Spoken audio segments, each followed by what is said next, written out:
Hello hello मेरे प्यारे प्यारे दोस्तों, आपका मेरे चैनल में स्वागत है। मेरे चैनल का नाम है रजनीकांत सिन्हा। ये यूट्यूब का चैनल है।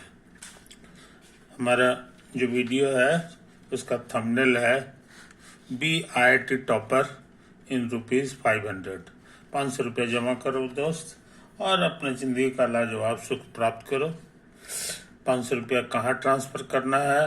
तो ये इससे ठीक पहले जो मेरा लेक्चर है 227, उसमें तुमको एड्रेस मिल जाएगा, है ना। वही तो बात है। अभी का लेक्चर चल रहा है 228। सब्सिडी सब्सक्राइबर्स हमारे इतने हैं और अभी का सीरीज चल रहा है P+M। P फॉर फिजिक्स है ना। अभी हम कुछ फिजिक्स का काम करने जा रहे हैं। टॉपिक है first law of thermodynamics. First law of thermodynamics,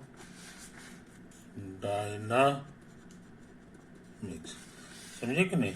इसमें हम पिछले वीडियो में बता चुके हैं कि मान लो कि यही तुम्हारा ये है ना, और ये तुम्हारा जो है सिलेंडर है।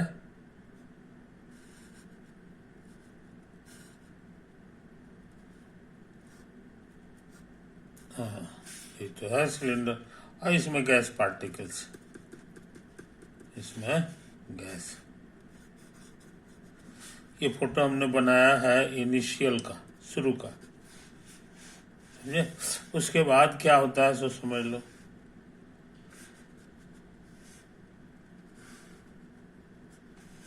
उसके बाद ये जो यहाँ पर था, यहाँ के बजाय यहाँ चला जाता है और ये जो है इतना होता, समझे कि नहीं। गैस का प्रेशर जो है P है, प्रेशर हमारे लिए P है कि नहीं।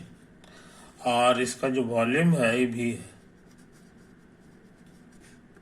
वो है V, समझे कि नहीं। अच्छा,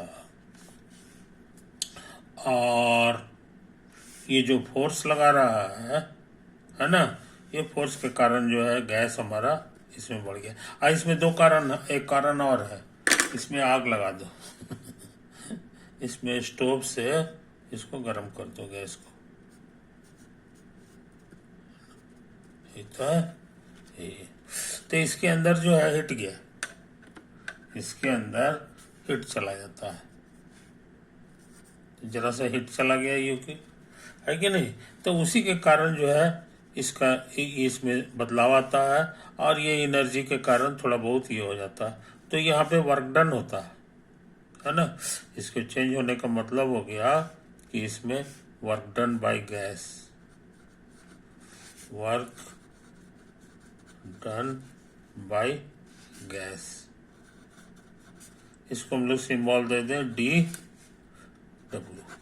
समझे कि नहीं। ये टिक्की हो गया। और साथ ही साथ ये सारा खर्च इसको बड़ा ऊंचा करने में नहीं लगाता, कुछ एनर्जी बचा के रखता है कुछ एनर्जी बचा के रखता है, समझे कि नहीं। इस चीज को समझ लो मेरे यार। तो इसमें जो बच जाता है एनर्जी, उसी का नाम है इंटरनल एनर्जी।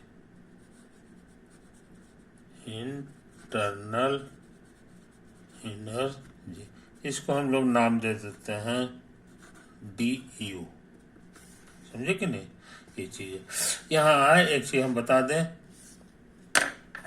कि ये दोनों पाथ पे डिपेंड करता है, समझे कि नहीं। D⁻Q डिपेंड्स ऑन पाथ, पहला पॉइंट।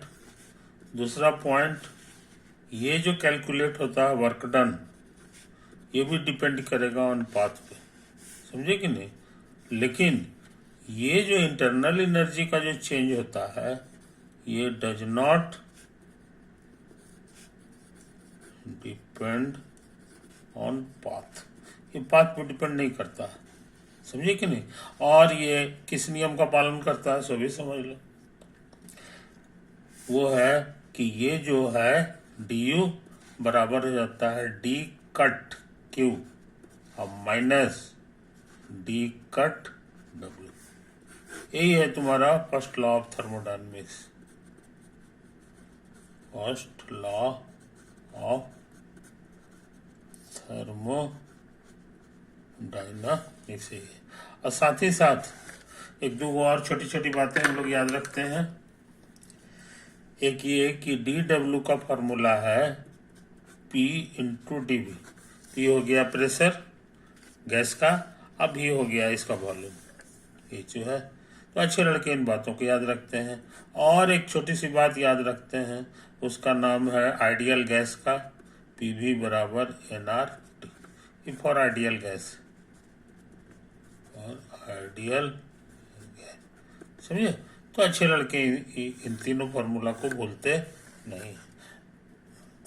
अच्छा, अब इसके कारण डी यू जो है ये पाथ पे डिपेंड नहीं करता, इसलिए ऐसा पाथ जिसमें भी कांस्टेंट है, भी माने वॉल्यूम रुका हुआ है ना वो, और इंटरनल एनर्जी का चेंज जब प्रेशर कांस्टेंट है, ये दोनों बराबर होगा, हो जाए, क्योंकि ये पाथ पे does not depend on path है, इसलिए ऐसा हम लिख सकते हैं, समझे कि नहीं। ये चीज समझ लो। अच्छा, डी यू का फॉर्मूला यहां से भर लेंगे, डी क्यू और माइनस डी डब्ल्यू का फॉर्मूला है P into D V, P into D V. और यहाँ लिखना ये न भूलें कि भी हमारे लिए कांस्टेंट। अच्छा, अब समझ लो। तो ये जो भी कांस्टेंट है ये यहाँ भी लिखा रहेगा, और माइनस पी अभी कांस्टेंट हो गया तो उसका डिफरेंशियल 0 हो जाएगा। कहने का मतलब क्या हुआ जनाब कि डी क्यू अभी कांस्टेंट है तो बराबर ये आ गया, है कि नहीं। अब इस पे दिमाग लगावे। डी यू का हमारे पास एक ही फॉर्मूला है, डी क्यू और माइनस पी डी वी।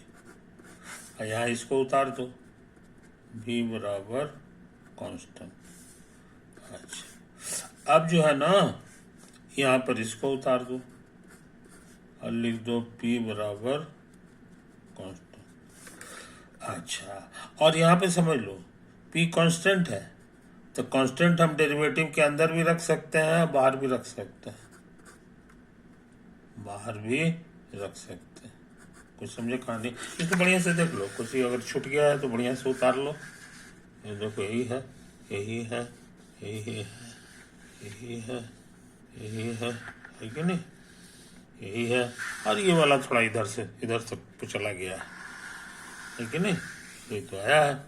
अच्छा, अब क्या करें, अब पी क्यों अंदर चला गया, क्योंकि पी कांस्टेंट है। अच्छा, अब सोच रहे हैं इसको उतार दें, अब पी बराबर कांस्टेंट। आई फॉर्मूला याद है, पीवी बराबर पीवी बराबर होता है NRT,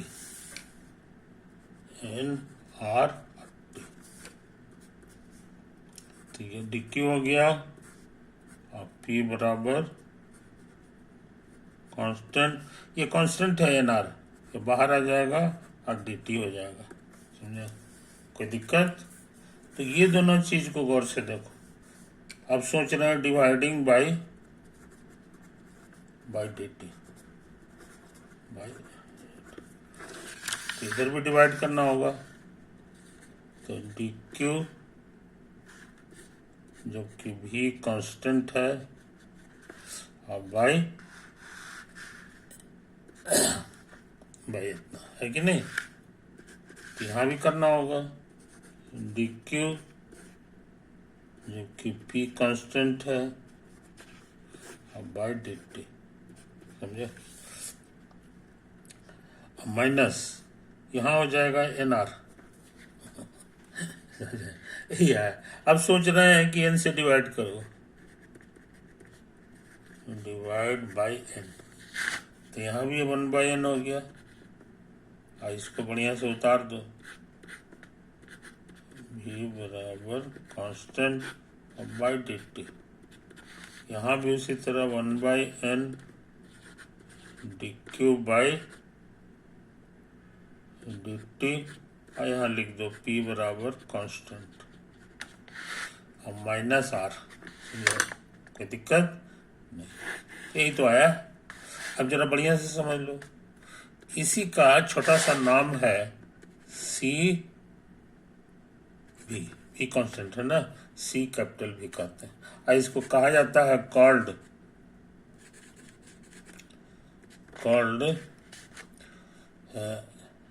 मोलर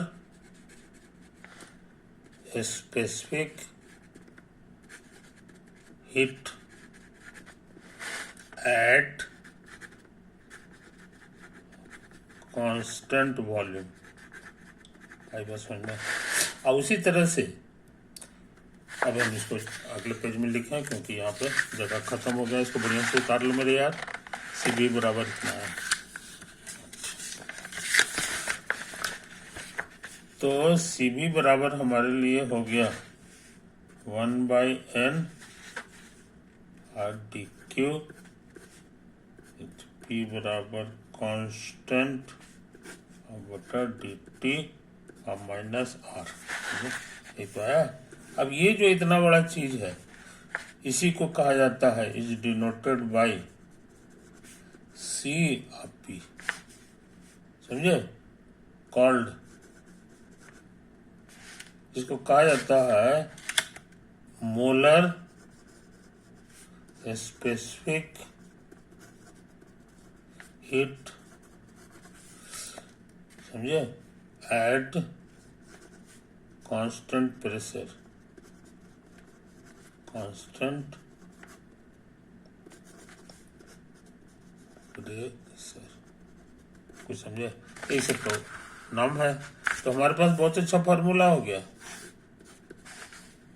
ये सी भी बराबर, ये शॉर्ट में सी पी हो गया और माइनस आर। तो इसी बहाने हम लोग जान गए सी पी माइनस सी भी बराबर आर। बहुत इंपॉर्टेंट फार्मूला है, बहुत इंपॉर्टेंट फार्मूला है। ये लागू होता है हमारा जो है फॉर आइडियल गैस में, समझे कि नहीं, इसको याद रखो। अच्छा,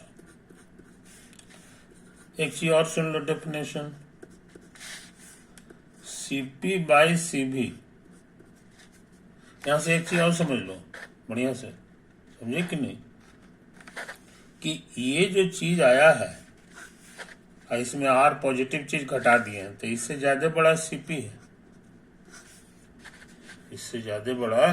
तो यहाँ एक चीज और हम लोग जान गए कि सीबी जो होता है उससे ज्यादा बड़ा होता है सीपी, और यहां हम लिख रहे हैं सीपी बाई सीबी। तो बड़ा चीज को ऐसे करोगे तो ये तुम्हारा एक से बड़ा नंबर है, और इसी को पूरी दुनिया में डिनोट किया जाता है, डिनोटेड बाय गामा। गामा से डिनोट करने का रिवाज है, आई बात समझ में। तो बहुत इंपॉर्टेंट चीज तुम जान गए मेरे यार, बहुत इंपॉर्टेंट चीज तुम जान गए, है कि नहीं। तो ना तो यहां पर से उतार लो, ये जो सीपी है उसको लिख सकते हैं गामा इंटू सीबी, ये पहले से सीबी है, सीबी कॉमन आ जाएगा, तो सीबी का एक फॉर्मूला हो गया R by gamma minus 1, R by gamma minus 1, समझे कि नहीं। तो अच्छे लड़के इन बातों को याद रखते हैं, अच्छे लड़के इन बातों को याद रखते हैं, है कि नहीं। तो ये तो बात है। अच्छा, 80 भी खुद कितना होता है ये हम अभी अभी बता चुके हैं। सीबी है तुम्हारा 1/n, लिखा हुआ 1/n डी क्यू अभी बराबर कांस्टेंट डी क्यू अभी बराबर कांस्टेंट बाई डी टी। दिक्कत? अच्छा, अब सुनो, अब सुनो, 1/n तो ठीक है, डी टी भी ठीक है, और डी क्यू का फॉर्मूला मेरे पास एक है, मतलब क्या,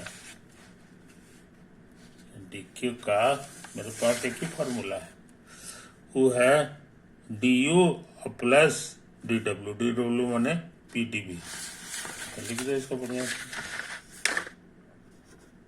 D U plus P D B आएगा ना, क्या देखो, D U plus T W का वैल्यू है पी डी बी, तो प्लस पी डी बी लिख दिया, ये तो हम काम किए हैं।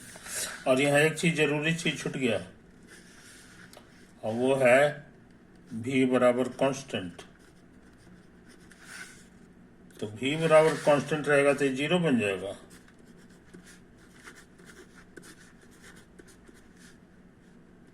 प्लस p गुना 0। आई बात समझ में? यही तो है कहानी, यही है कहानी। अब यहाँ पे v बराबर कांस्टेंट नहीं लिख रहा है, क्योंकि ये v कांस्टेंट है कि p कांस्टेंट है, इससे कोई फर्क नहीं पड़ता है, क्योंकि u है, u में जो है कोई भी चीज कांस्टेंट ले लो, कोई हर्जा नहीं है, हर पाथ के लिए सेम होता है। इसीलिए आगे से हम इसको लिखना बंद कर दिए, समझे कि नहीं? तो हमको क्या मिला जनाब, सो समझ लो, ये तो खत्म हो गया। अब बाकी बच गया डी यू बराबर हो जाएगा n इंटू सी भी इंटू डी टी। क्वेश्चन दिया तो है। अभी डी को बाहर कर लें और यहाँ उतार दें N C B into T. Question दिया, कोई दिक्कत? तो डी डी हटा दें तो u बराबर हमारे लिए हो गया एन सी भी इंटू टी। ये है हमारा इंटरनल एनर्जी,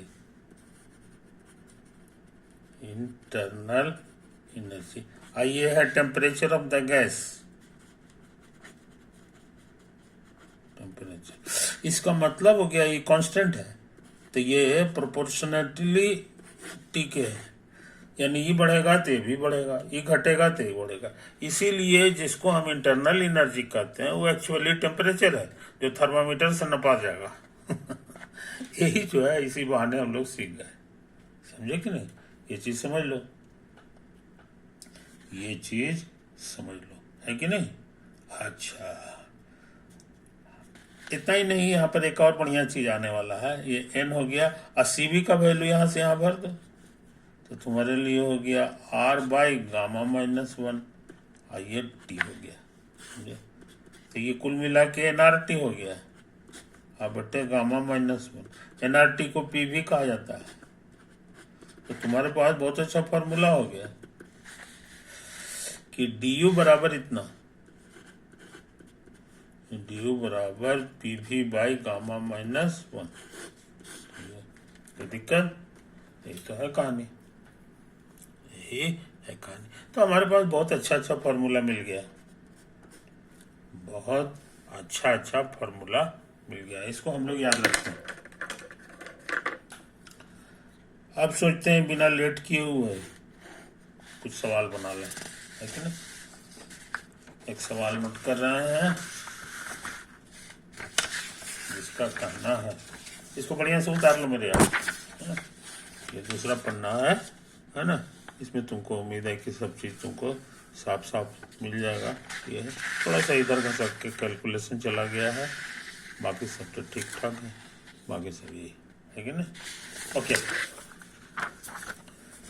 एक क्वेश्चन है, demonstrate that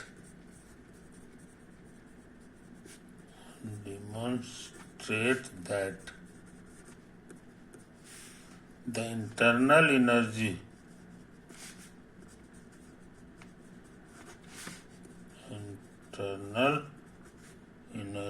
U of the air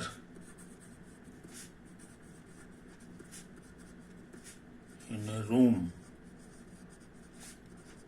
is independent of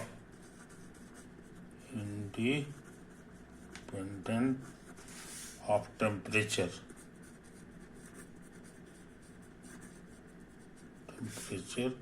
provided the outside pressure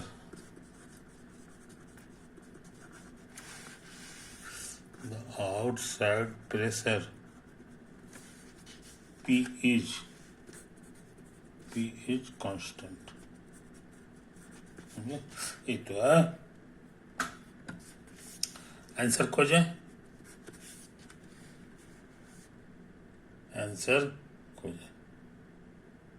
तो इंटरनल एनर्जी का फॉर्मूला हम अभी निकालें।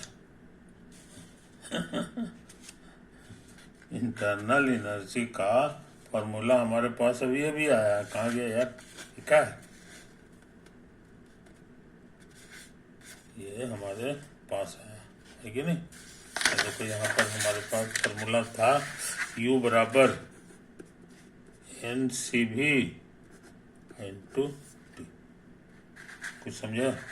अच्छा, और CV अभी निकाला है। CV हमारा R by gamma minus 1। CV है हमारे लिए इतना और U है हमारे लिए इतना। R बाई गामा माइनस 1 लिख दो। R बाई गामा माइनस 1 है कि नहीं? अच्छा, आइए T उतारना जरूरी है, तो हो गया NRT।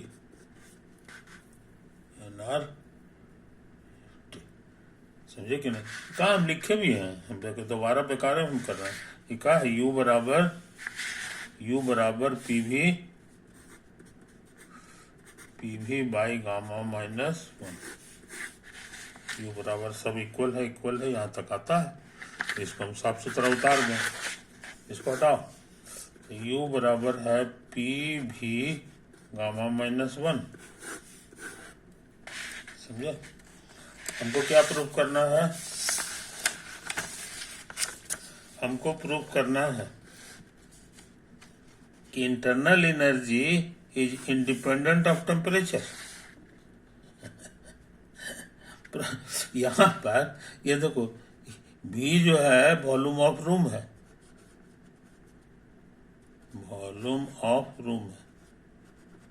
समझे कि नहीं? अब P जो है ना, वही होगा जो बाहर में है प्रेशर। रूम का प्रेशर और रूम के बाहर का प्रेशर फर्क थोड़ी होता है। सब दरवाजा से खिड़की से हवा आते रहती है, इसीलिए ये भी कांस्टेंट है। क्वेश्चन में लिख दिया है कि प्रोवाइडेड P इज कांस्टेंट। तो दोनों कांस्टेंट है, ये तो कांस्टेंट रहता ही है। गामा जो है तुम्हारा CP बाई CV है, ये दोनों के दोनों कांस्टेंट है, इसीलिए गामा कांस्टेंट है। तो ये पूरा चीज कांस्टेंट ना हो गया?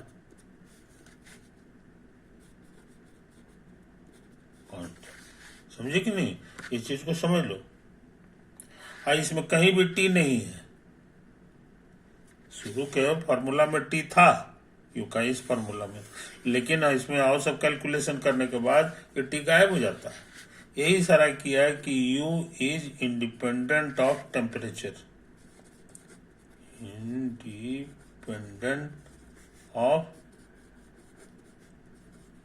टेम्परेचर, ये तो प्रूव करना था कि रूम का जो इंटरनल एनर्जी है वो हमारा जो है नहीं चेंज करेगा, बशर्ते कि बाहर का प्रेशर हमारा ना चेंज करे। बाहर का प्रेशर जो है, आंधी उंधी आता है तो बाहर का प्रेशर चेंज कर जाता है।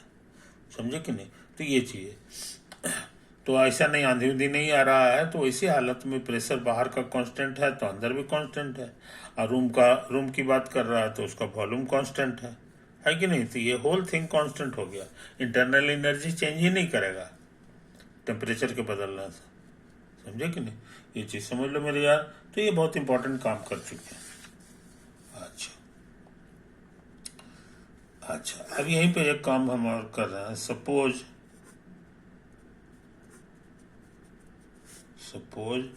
P is equal to the normal atmospheric pressure, that is P जो है 1 atm एक एटमोस्फेरिक प्रेशर, समझे कि नहीं? ये चीज समझ लो। अच्छा, let room's volume is equal to, room's volume को भी कहते हैं equal to 40 MQ metre cube. 40 metre cube का रूम है तुम्हारा, है कि नहीं? तो ठीक है, एवरेज दर्जे का रूम है। तो कहता है कि कैलकुलेट यू कैलकुलेट करो। तो यू का फॉर्मूला मेरे सामने है कि नहीं? तो यहाँ लिख दो यू बराबर पीवी, पी की जगह 1 atm, ये हो गया 40, और उसके बाद है गामा, है कि नहीं? तो गामा जो है CP/CV जो है कितना होगा, ये हम लोग ले लें, है कि नहीं? तो करीब करीब 3 होता है, 3.1 वगैरह वगैरह होता है कि नहीं? तो ये ले लो और उसके बाद ये कैलकुलेट कर लो तो तुमको ये मिल जाएगा। इसका आंसर जूल में होगा, है ना? ये तुम्हारे लिए छोड़ दे रहे हैं, ये डाटा इसमें भर के अपना काम कर सकते हैं। वैसे SI यूनिट में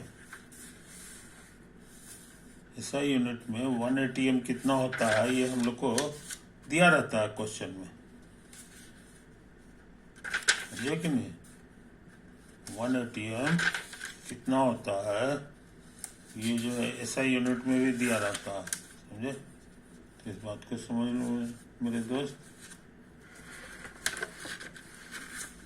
हाँ, इसमें दिया है डाटा, कुछ डाटा दिया है। रूम में ऑक्सीजन गैस रहता है और कार्बन डाइऑक्साइड थोड़ा सा रहता है। तो कार्बन डाइऑक्साइड के लिए गामा है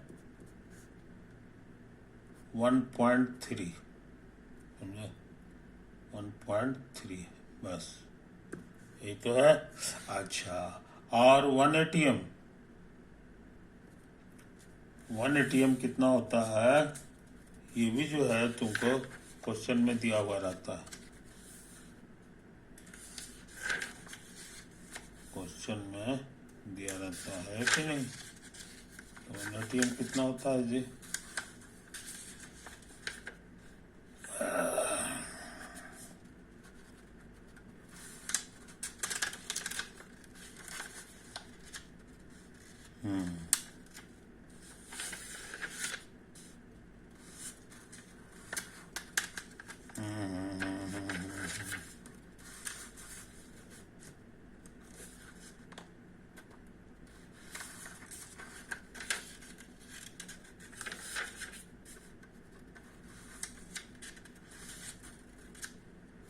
हाँ, मिल गया मिल गया। 1 atm होता है 101 किलो पास्कल, समझे? ठीक तो होता है। तो मेरा काम आसान हो गया। अब हम यू का आंसर जो है ज्यादा सही लिख सकते हैं। 1 atm की जगह लिख दो 101 किलो पास्कल। ये तो ठीक ठाक है, ऐसा यूनिट ठीक है। और गामा की जगह चूंकि कार्बन डाइऑक्साइड ज्यादा रहता है रूम में, ऑक्सीजन थोड़ा सा रहता है, तो ये 1.3 हो गया। तो ये हो जाएगा 1 × 10⁻⁴ 1.0 है, और 10⁻³ है, और 2 शून्य और हो गया तो 5 हो गया। ये तो ठीक है, 40 है कि नहीं? अब बटे 1.3।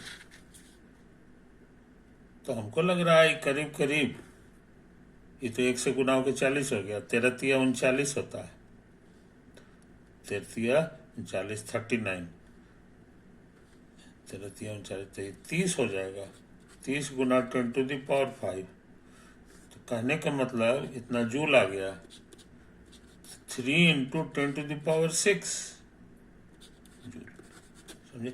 इतना इंटरनल एनर्जी रहता है एक रूम में जो है तुम्हारा इतना रहता है कि नहीं? तो इस बात को समझ लो मेरे यार। इतना हो गया तो हम लोग ये काम भी कर लिए। ओवर।